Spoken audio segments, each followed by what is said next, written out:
Hey everyone, welcome to the voboss podcast. I'm your host, Ann Ganguza, and we are here with the Real Boss series with my good friend and guest co-host, Tom Deere. Hey, Tom Deere. Hello, Ann Ganguza.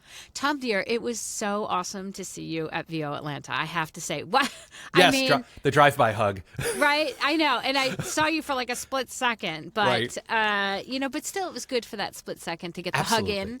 Yes. And so I know the two of us were insanely busy, but in getting back together since VO Atlanta, there was a big bomb dropped at VO Atlanta. Drama with bomb. Yeah, with the online casting panel, which began with an apology from the CEO of voices.com. And so, let's talk, shall we? Let's dish. Let's spill some tea. So what were your initial, were you surprised? And what were your initial thoughts? And actually, we should just recount for the bosses who were not there at VO Atlanta. The very first thing on a panel of online casting with J. Michael Collins, J. Michael asked the new or acting CEO of voices.com, was he prepared to apologize to the voiceover community for the actions on behalf of voices.com in the past few years, now that David Ciccarelli has stepped down? And indeed, there was an apology. So, Tom, were you there present in the audience? Or yes, I was there. I was asked to be there, actually. Me too. Okay, so you were part of that little group of people that Yep. were asked to make sure that we would be present at the online casting. Because then we could talk about it like this. So then we could talk about it, or we could step up to the mic and Yes, and ask some pointed questions. But to give everybody a little bit of background is that voices.com has had a pretty bad reputation for a good 10 years, because I think the first Great Resignation was in 2014, which is when the interview with Graham Spicer came out, and the article that somebody wrote showing how the same casting notice was posted on Voice123 and Voices.com, but the Voices.com was thousands of dollars lower. So they were caught kind of red-handed in, doing what many would consider some unethical practices. Double dipping, triple dipping. Right. So Jay O'Connor, who is the acting CEO of Voices.com, is also the son of the recently deceased Supreme Court Justice Sandra Day O'Connor. And he also works for Morgan Stanley. And Morgan Stanley was the company that put $17 million investment into Voices.com. Not a voiceover company. Not a voiceover company. They invested that roughly 6-7 years ago. So I'm assuming that David Ciccarelli stepped down because he didn't come through on his promise to make their money back. Yeah. So that's why they put one of their own people in there. So I'm assuming Jay's job is, very simple, make their money back. Absolutely. So that's just kind of the background. And JMC, who I just had him on my Ask Me Anything, said that on one of the conditions of Jay appearing at VO Atlanta was that he apologized for the past business practices and behaviors. So it made me think about the word responsible. Jay was not CEO of Voices.com when all the interesting stuff happened. However, if you break down the word responsible, it's response-able, able to respond. Oh, I like that. Yep.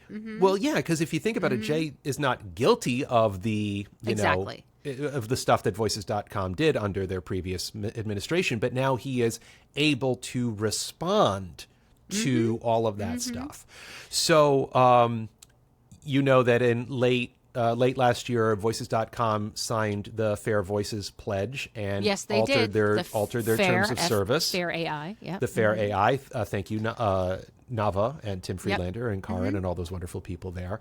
So what was extra funny is I was sitting next to Miranda Ellis, who's our buddy who helps run VA for VO, and we were wondering, who's that guy up there? And then I was telling her about the whole Jay O'Connor thing.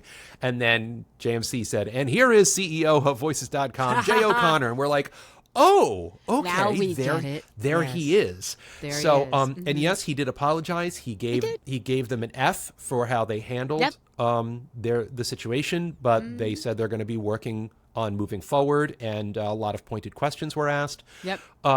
So I was surprised that he was there. I was surprised at the apology. I think he handled most of the questions from the audience pretty well, pretty professionally. Yeah. I wasn't surprised at the apology. J. Michael basically said, "Are you prepared to apologize?" And when you are a CEO of a company, I mean, at some point, like, I imagine you're going to work that out politically correctly in front of an audience of thousands, potential thousands, and knowing that we would be talking about this. What was he going to say, to be quite honest? I mean, I wasn't surprised that he apologized. I wasn't surprised that he took J. Michael on it, because guess what? There's business for him sitting there in the audience. Oh, yeah, potential customers. There was a sea of potential customers in there. Yep. And ones who had left the platform who now could be persuaded to return to the platform as well. So there is that. I did make it a point to talk to him afterwards. I first said, "I'm sorry about your mother's recent passing." Thank you. Well, I mean, he's a person. I say thank you on behalf of... I know he's a person. He is a person. Yeah, like, he's just a guy. He probably didn't know... He probably didn't know voices.com existed. Right. So, like, he doesn't know about this stuff, and we have to give him the benefit of the doubt. We have to assume he's an ethical, responsible person. So, and I said, hey, if you want to, if you want to talk about, if you need some insight, from boots on the ground people, let me know. I gave him my card. He said thank you. He was very kind. Yep. So am I optimistic about voices.com? Cautiously pessimistic? No. Yeah, just cautiously optimistic. So I'll say cautiously pessimistic. But you know what? I'll tell you something, Aunt. I rejoined in September of 2023 because they did change their terms of service. They did sign the Fair Voices Pledge. And also, as the VO strategist, I have students who want to understand what's going on and if it should be used, how it should be used. Yep. So if nothing else, I wanted to create an account to understand how the platform functions, how to feed the algorithm.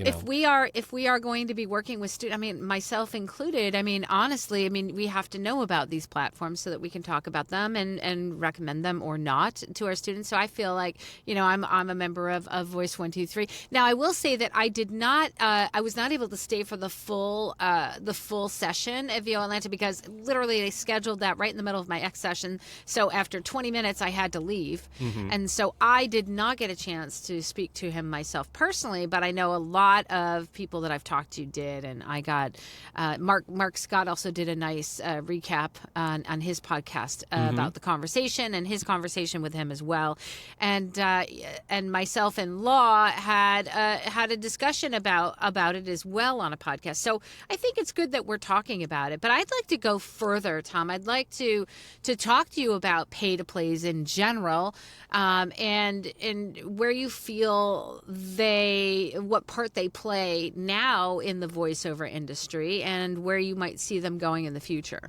It's funny because maybe 15 years ago, they were a disruptive force in the voiceover industry. Yep. Not unlike AI right now, which is currently a disruptive force in the voiceover industry. And like I've said about AI, and you and I talked about this a couple of episodes ago, when it comes to disruptive technologies or business models, you can fight it, you can ignore it, you can adapt to it, or you can embrace it.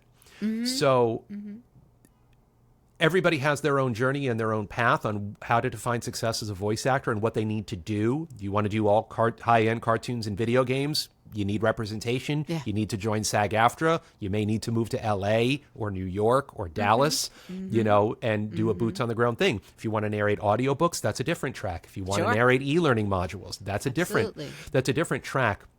But there are, the best way that I can illustrate this is talking about my journey on Voice 123. I joined Voice 123 in 2006, and actually I've got a little... You and I joined at the same time, I swear to goodness. And I don't know, I didn't know you back then because there weren't a lot of Facebook groups or things out at the time where we were connecting together. And so it's so funny to discover our mutual histories at Voice 123. I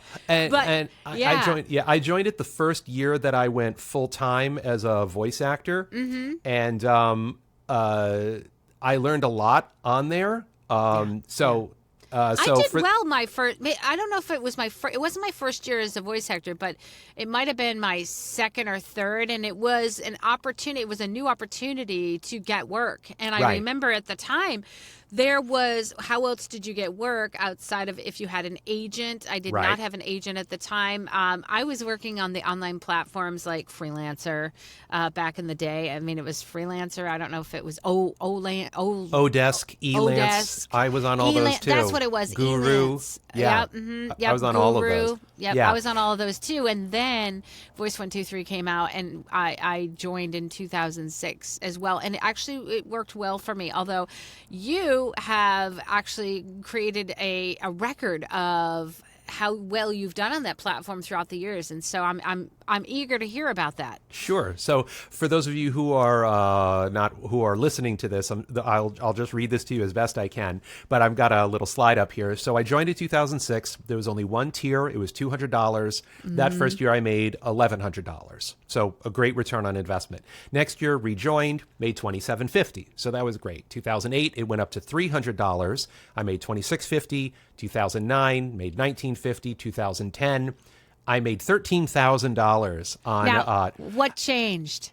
I got better at auditioning, and I also landed a big textbook, like a science textbook. So that was a big chunk of that $13,000. So let me ask you, in those early years, how many auditions were you doing? Were you doing 10 a day, 20 a day? I was doing as many as possible? I was doing a lot less than that. I was doing a handful a day, but also my direct marketing strategies were working pretty well. So it was complementing. So I was blogging and doing social media and posting on Facebook and Twitter and stuff like that. So it was part of a balanced breakfast. Okay. Absolutely. 2011 made almost $8,000. 2012 I renewed, but I only made $350. Now what happened in 2012 is that my voiceover career turned the corner. I went full time in 2006, but late 2011 is when I started to all the seeds I'd been planting for all those years started to bloom, bear fruit. So I found myself auditioning a lot less because I was just booking a lot more as a result of my direct marketing strategies. And then also probably repeat clients at that time. I was also getting repeat clients. So so that was happening too. Now in 2013, I did not renew. I made only $300 just from a legacy client. But the main reason I didn't renew is because there was a cultural thing going on in voiceover where a lot of voice actors were saying that if you are on a pay-to-play site, you are contributing to the lowering of rates. You are a bottom feeder. You're enabling predatory practices. And I made the dumbest decision in my voiceover career, which was I stopped auditioning on Voice 123. It was a huge mistake. So 2014, 15, 16, 17, 18, 19, I made virtually nothing because I didn't have a paid account. In 2020, after kind of looking at what was going on in the industry. But also, what happened in those years? Was it, as well as it just everybody's saying bottom feeding, had you gone more to direct methods of marketing? Yes. Okay. Yes. Direct marketing was my main jam, and in 2014 was, to be totally honest, and that was the year I made the most money as a voice actor. And then in 2015, 16, 17, 18, my income started fluctuating wildly, $20,000, $30,000 rises and falls year over year. One of my top 10 clients replaced me with AI back then, too. And what year was that? That was 2018, I think. A top 10 client, I was replaced by AI. And then 2019, I made nothing. 2019 also, there was like a major downshift in my voiceover revenue because I noticed almost all of my direct marketing strategies stopped working. So did I all of a sudden become a lousy voice actor? Maybe. Did industry trends change and my voice was out of fashion? Definitely not. It actually was becoming even more in fashion, more young, energetic, friendly guy next door sound, which is still, in demand. So after contemplation and talking to friends and professionals, I rejoined for $888 in 2020. And now there was a tiered plan. Yeah, exactly. I was going to say at this point, bosses, pay-to-plays evolved. They used to be just one fee, and it was usually around $200 to $300. I remember when voices.com came on the scene, it was the cheaper of the two for $200 when Voice 123 was at $295, I believe, or something like that. Yep. And so then there was a bunch of people that joined voices.com because they kind of undercut the competition, so to speak, which maybe we should have looked at that in the beginning and said, oh, look at that. There, how about that? Yeah. Now there's competition in the online community and online casting community, because voices.com was the second, I would say, largest platform to come out, and they grew fairly quickly, I think, because of that lower price point. And they also did a bunch of good marketing, I would say, on Google. I think they did a bunch of Google ads, and they had a bunch of SEO that they were working on, and so they became really, really popular around that time. So what happened in 2020 when I rejoined, like it was a Black Friday sale. So this is basically, I had 1 month, and in 1 month I made $1,300. But here's what I noticed. Well, I made my money back immediately. But the other thing I noticed is that when you're on Voice 123 and you can click on the client number, sometimes you can see an email address associated with that client profile. And often it's the extension of productioncompany.com. And I started noticing production companies that I used to work with or that I used to market to on Voice 123. So I was like, oh, interesting. So apparently there's been a migration of ethical, well-paying production companies making quality content that had been slowly making their way to Voice 123 and probably voices.com too, because it's easier to curate a roster. It's easier to post an audition. Oh my gosh, you have hundreds and thousands of people of different voices on these platforms, and it can be a little bit cheaper. I know that was the whole thing, because you're not necessarily, saying how much will it cost, right, when you have a direct contact versus specify your budget, right? A lot of these pay-to-plays asked you to specify a budget. And so you would have, if you specified a lower budget, you could still have, hundreds of people responding to this because it was like Freelance or Odesk or, it started to become that bid to the, the lowest bid wins almost. Yes. Like kind of thought. And especially when you're talking like, after the many years of online casting, it just then became a thing where, I can get cheaper voiceover. And for a business, right, I can have lots of different voices I can choose from, and it's probably cheaper. And so for a business, I mean, really, where's that business decision? Unless you've caught them, right, and you've become like a valued voiceover, actor for them, that you've given them value over and over and over again. Now, all of a sudden, they have hundreds of thousands of people they can choose from that are credible. And they're cheaper. So business decision, Tom? Yeah. Here's the thing about that, too, is like, like since 2020, since I rejoined, I'm not making, my gigs aren't $100 or $200. They're $400, $500, $600, over $1,000. Because you can specify that. Because I can specify that, and that also tells me that there are ethical, well-paying production companies on Voice 123, in addition to bottom feeders. So in 2021, in spring of 2021, the algorithm changed. All of a sudden, the auditions there was a lot less and they were a lot lower paying. So I didn't renew. Well, they redid their platform a couple of times completely. Yes. So that caused a lot of commotion in the voiceover world. And interestingly enough, Tom, I just want to bring this up. While sitting on, who else was sitting on that stage at VO Atlanta but Rolf Veldman, who was always the one from Voice 123 that got a lot of heat from these conferences. But I give Rolf, I love Rolf. I think Rolf, he took it year after year after year, right? As a person who was not necessarily in the voiceover business either, but he would show up and he would respond, and he was, I believe, transparent, which then I gave him my respect for that, because what was extra if nothing funny, else, he was transparent. What was extra funny, he finally was on the stage and probably going, wow, the guy from voices.com is getting all the heat this year.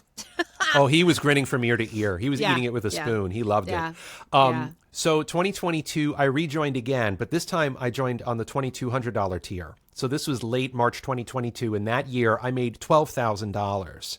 Mm-hmm. And then 2023, which was my first full calendar year of being under the $2,200 tier, I made almost $19,000. Well, that's a definite return on investment. Yeah, and as of this year, 2022, and today, as of literally today, April, I have made $6,200. Now, is the majority of that from new clients or clients that are coming back to you? Well, that's the thing. It's a combination. Mm-hmm. So having there's two sets of clients. You know, Anne. Mm-hmm. There's your audition and pray clients. And then there's your legacy clients. Audition and pray. Yep. Mm-hmm. Right. Absolutely. You know, commercials tend to be audition and pray. Cartoons, video games tend to be audition and pray. Mm-hmm. E-learning, corporate, explainer, more of the audiobook often, those tend to be non-audition and pray because often you join an e-learning roster or you join a telephony roster and you don't audition. They just send you work, you know? Mm-hmm. So with Voice 123, there's a lot of them. One particular one comes to mind. They sent me, I auditioned for a corporate, short 3-minute corporate industrial about like bananas in a grocery store. If you work in the produce department, how do you handle the bananas to make sure they don't bruise, how to hang them, how to display them properly, quality check and all that stuff.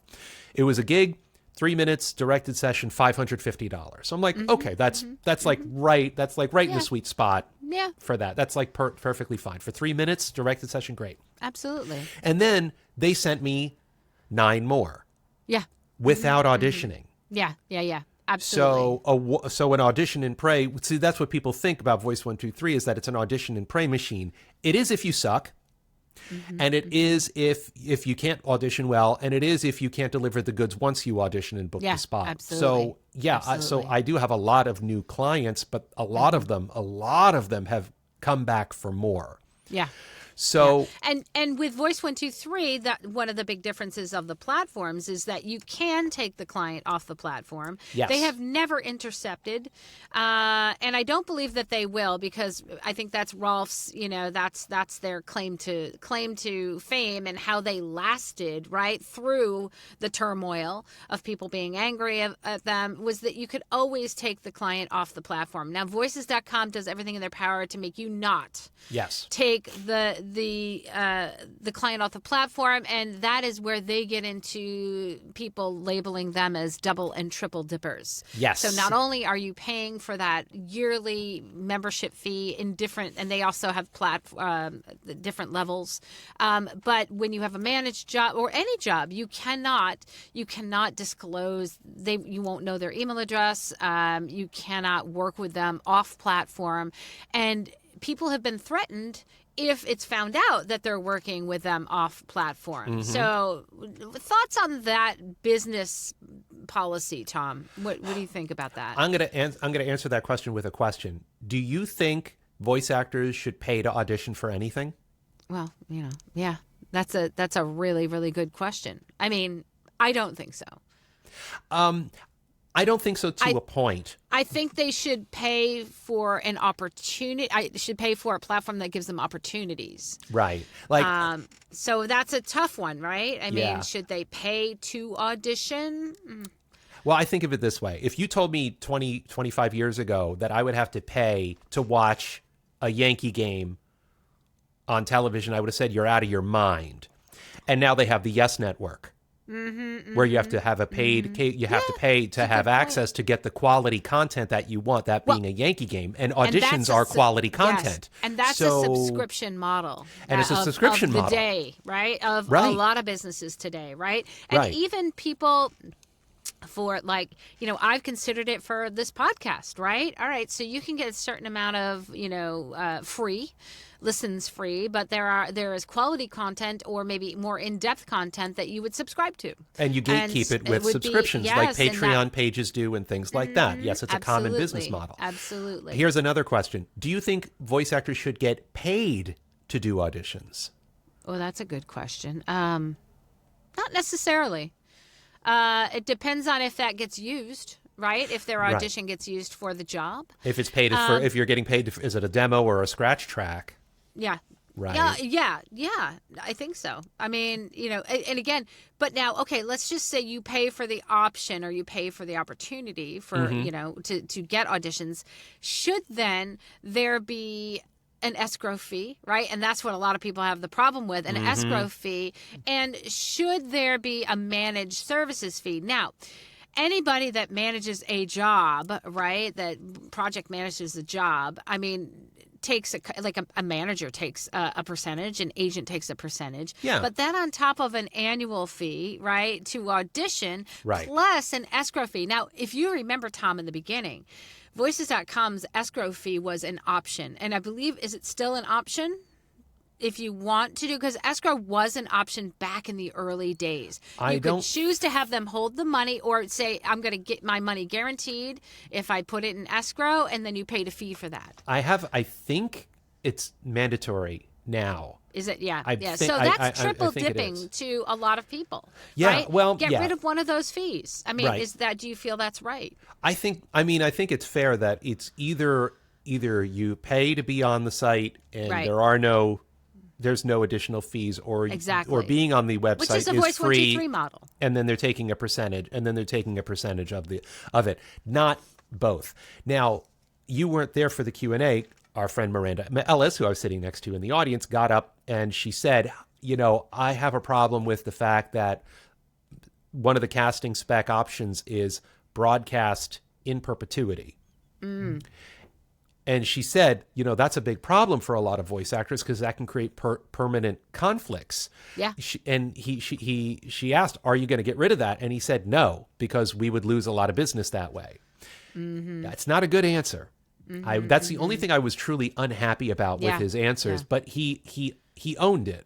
And it's like, yeah. I mean, I'm sorry, I didn't mean to interrupt, but I was just thinking that I think that it's a responsible action for an online platform like that to like lead the way, right? Because here's the deal, right? You're talking about consumer mentality. I mean, in voiceover jobs, I mean, if people are not used to, if you're a small company, you're not used to hiring a voice artist and you're not sure, like, how does that work, right? Mm-hmm. I mean, in perpetuity, I mean, if you work for a company, right, and they hire you, right, you sign a contract and, you're working full time, everything you do for that company is property of the company. Mm-hmm. And that just became that same mentality, right, for the freelancers, for people like, okay, I'm going to pay you. Work for hire thing.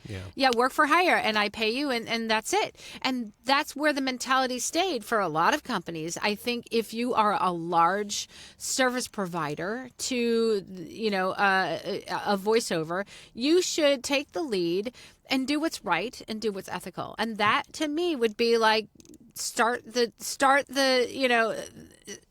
it and say no in perpetuity. There's not an option for in perpetuity.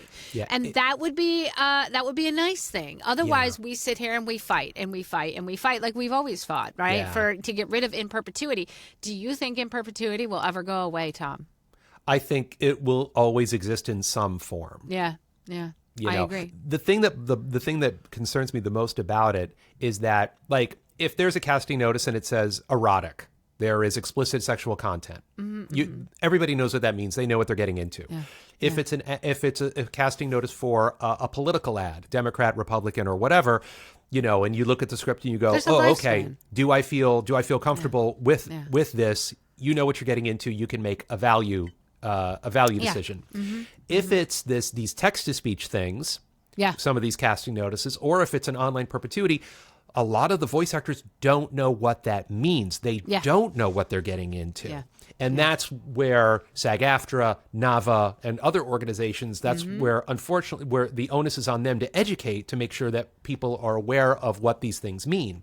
Yeah. That should not be the case. Voices.com should not have that option or the ability to modify the option. You know what I mean? Because there's genres and subgenres, like if you want a public service announcement forever to technically, which is broadcast, and have that be in perpetuity, you can make a case for that. Absolutely. Absolutely. You know what I mean? But it's too broad and it isn't explained. There should be like a little button or a little like question mark or a little thing next to it you click on that and it's like, this is what this means. And voice actors should have been educated many, many, many years ago, right? In what does it mean when you deliver an audio file, right?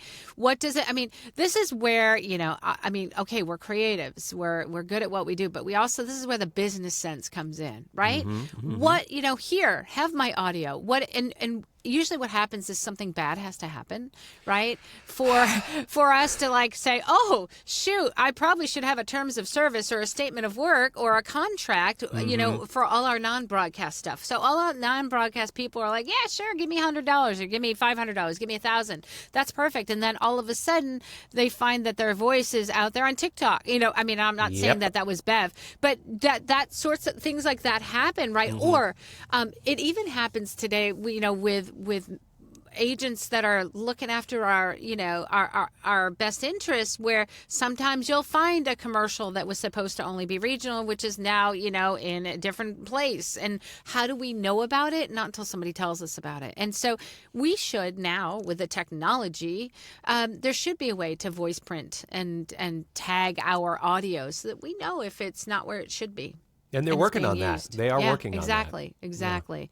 Wow, what a good! I really feel as though we could have a part 2 and a part 3 and a part 4 with this conversation. But wow, Tom, good stuff. Thank you so much for sharing. I love that you shared the real numbers. I mean, anybody that knows me knows how much I love talking numbers, because it really brings a level of realism to the bosses, and I think that we all need to really see those numbers.